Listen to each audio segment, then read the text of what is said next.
नमस्कार दर्शकों, स्वागत है आपका हमारे YouTube channel secret of life पे। आज की वीडियो में वृश्चिक राशि के लिए मैं बात करूंगा। ढैया आपकी खत्म हो चुकी है और शनि का गोचर आपके 5th हाउस में हो चुका है, जिसमें अगर बात करूं तो 2012 से 13 साल बाद अब आप शनि के समस्त नेगेटिव प्रभावों से, जो नेगेटिव प्रभाव भी जीवन में कई सी चीजें पॉजिटिव करने वाला था, जो नेगेटिव प्रभाव भी आप पे काम किया। अगर पिछले 12-13 साल की बात करूं तो शनि ने आपके कैरियर, प्रोफेशन और बाकी चीजों में जरूर दिक्कत करी, पर जिसका डेवलप किया, जिसका डेवलपमेंट किया, वो आप स्वयं हैं। यही होती है ढैया और साढ़े साती, जहां इंसान के बाकी चीजों का डेवलपमेंट रुकता है लेकिन इंसान का डेवलपमेंट होता है। अब इंसान का डेवलपमेंट का कहने का मतलब है कि इंसान में मैच्योरिटी को डालना। इंसान के डेवलपमेंट का मतलब है कि उसकी जो बुद्धि है उसका बढ़ना, उसमें मैच्योरिटी आना, उसमें सहनशीलता आना, उसमें पेशेंस आना, उसमें संघर्षों को झेलने की शक्ति आना, संघर्षों में भी रिस्पॉन्सलेस होना। यह सब जो क्वालिटी है वो शनि ने आपके लिए डेवलप कर दिया इन 12-13 सालों में। तो दिस इज द टाइम। मैं इसलिए यह थंबनेल पे लिखा कि आप चूकना मत। 13 साल बाद, अब जबकि शनि आप में कई सारे बदलाव ला चुके हैं और शनि अब आपको नेगेटिव प्रभाव से मुक्त कर रहे हैं, आने वाले समय में भी अभी आपको ढैया साढ़े साती नहीं दिखाई देगी। साढ़े साती आने में तो अब बहुत समय लगेगा। तो एक लंबी अग्नि परीक्षा आप पास कर चुके हैं, जहां आप में कई सारे चेंजेस आए और कई सारी चीजों को झेलते हुए जीवन में आपने बहुत कुछ सीख लिया।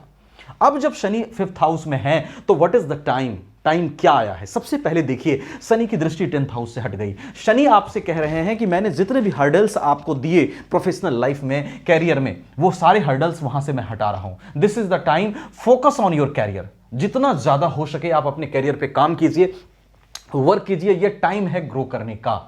उसके बाद शनि की दृष्टि आपसे हटी है। यह समय है स्वास्थ्य को रिकवर करने का, हेल्थ को रिकवर करने का। यह समय है अपने मेंटल स्टेबिलिटी को बढ़ाने का। आप योगा कीजिए, प्राणायाम कीजिए, थोड़ा सा रनिंग कीजिए। शनि की दृष्टि यहां से हटी है। आप पॉजिटिव फील कर रहे होंगे। हां, अगर थोड़ी बहुत नेगेटिविटी आपको अभी लग रही है, आप घबराइए नहीं। राहु शनि एक साथ बैठे हैं। राहु 18 मई से निकल जाएंगे तो वो भी नेगेटिविटी कम फील होगी। कुछ लोग कहेंगे सर अभी भी थोड़ी बहुत आ रही है, तो उसी कारण से आपको आ रही है। अदरवाइज शनि की दृष्टि लग्न से हट गई है, ज्यादा कुछ इशू अब नहीं है। तो दिस इज द टाइम आप अपने हेल्थ को रिकवर करें। दिस इज द टाइम आप अपने कॉन्फिडेंस को बूस्ट करें, बाहर निकलें उस चीज से। सबसे पहले इस चीज को समझिए, जो एक दिमाग में पैटर्न बन गया है कि मेरे साथ चीजें सही नहीं हो सकती, उस पैटर्न को तोड़िए और अपने आप से कहिए कि अब मैं सब कुछ अच्छा कर सकता हूं। This is the time to recover. तीसरी चीज, शनि की दृष्टि आपके 6th हाउस से हटी है। दिस इज द टाइम जब आप लोगों के उलझनों में ना पड़े। बहुत शत्रुता 12-13 साल में हो गई, बहुत चीजें आपने देख ली, लोगों के रियल पिक्चर को देख ली। अब समय है कि आप लोगों को इग्नोर करिए और अपने कैरियर पे फोकस करिए, क्योंकि वृश्चिक राशि एक ऐसी राशि है जो हमेशा अपने तरह का लॉयल इंसान चाहती है दुनिया में। लेकिन आप इस चीज को समझो कि सारे लोग आपके जैसे नहीं हो सकते। क्यों नहीं हो सकते? क्योंकि आप सारे लोगों के जैसे नहीं हो सकते।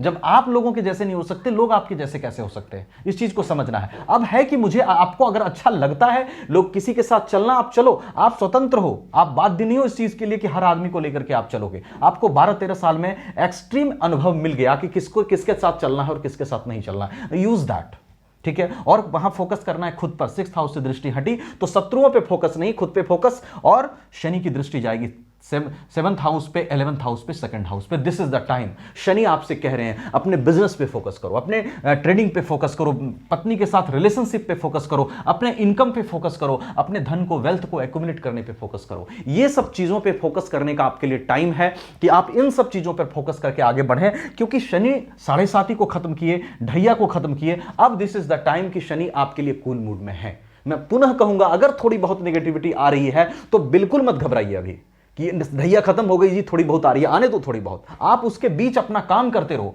बिकॉज मैं फिर बता रहा हूं, रीजन वो हो सकता है कि राहु शनि के अभी कंजक्शंस हैं यहां पे, अभी सूर्य भी यहां पर है, तो थोड़ा सा लग रहा होगा। फिर सूर्य भी 13 अप्रैल के बाद निकल जाएंगे, सूर्य मेष में आ जाएंगे, तो प्रोफेशन लॉर्ड पर भी आपका राहु का दुष्प्रभाव हटेगा, तो कैरियर, प्रोफेशन, ग्रोथ के लिए वो और अच्छा समय होगा। तो दिस इज द टाइम जब आप रिकवर करें। दिस इज द टाइम, अब आप चूकना नहीं है आपको, क्योंकि आप में जितनी क्वालिटीज आनी चाहिए, आप में जो पॉजिटिव बदलाव लाने चाहिए, वो सब शनि कर चुके हैं। शनि ने सब कुछ छीना टू डेवलप यू।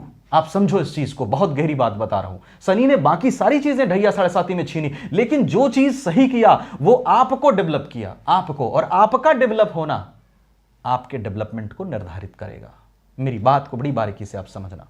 तो दैट इज द जो है सीक्रेट ऑफ सैटर्न। सैटर्न आपको विकसित करने के लिए आपका विकास कुछ समय के लिए रोकते हैं, आपकी बाकी चीजों का विकास रोकते हैं, आप में पेशेंस को डेवलप करते हैं। तो जितनी भी क्वालिटीज आप में है उसका आप बेहतर इस्तेमाल कीजिए और बिल्कुल मत घबराइए थोड़ी बहुत नेगेटिविटी से। फोकस करिए अपने कर्म पे, फोकस करिए अपने मेहनत पे। सारी नेगेटिव इफेक्ट आपके लग्न से, प्रोफेशन हाउस से खत्म हो चुके हैं, आप उस पर फोकस करिए, अपने आप को डेवलप कीजिए, अपने करियर प्रोफेशन को डेवलप कीजिए।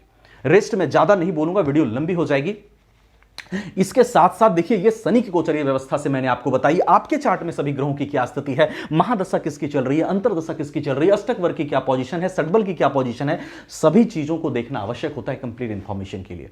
इसलिए अपनी कुंडली भी एक बार जरूर दिखाइएगा। मुझसे दिखाना चाहें, आपको वीडियो के डिस्क्रिप्शन में टाइटल के नीचे व्हाट्सएप नंबर मिलेगा, आप वहां कांटेक्ट कर सकते हैं। कहीं और अच्छा लगे वहां दिखा सकते हैं। वीडियो को लाइक शेयर करके चैनल को सब्सक्राइब करना बिल्कुल मत भूलिएगा, क्योंकि मैं हमेशा ये कोशिश करता हूं कि एकदम कम से कम समय में आपको मोटिवेट करूं, आपको जो है जानकारी अच्छी दूं। मैं सीधी बात, नो बकवास करता हूं। Thank you so much.